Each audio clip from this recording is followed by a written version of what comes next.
Kyomya yafa ku ntandikwa ya Ssabbiiti eno mu ddwaliro wano mu Kampala we yaleeteddwa okufuna obujjanjabi.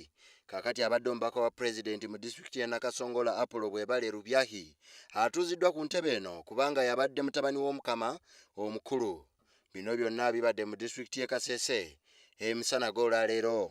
Kitaawe Ivan Kyomya aziikiddwa mu kabuga k'e Muhocha mu disitulikiti y'e Kasese. Okulangirirwa ka Apollo Bwebale nga omukamazeeko kukoleddwa Katikkiro wa Basongola Lutenanti Honorable Samuel Ntungwa nga baakaviira ddala emagombe nga bwe kali akalombolombo kaabwe. Ntungwa ategeezezza nti abakulu b'ekika bagenda kutuula okusalawo ekisembayo ku mukolo gw'okutuuza Bwebale ku ntebe y'omukama mu butongole mu bbanga lya nnaku 9.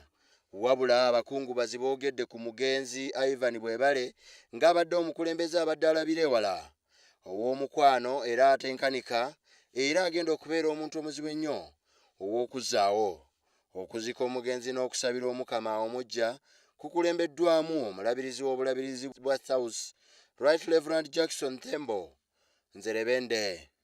Abakungubazi n'abakulu b'ebika mu bukama bw'Ettoolo Bukonzo babaddewo ku mukolo ssaako n'abalala okuva mu mawanga mu bitundu bya DR Congo.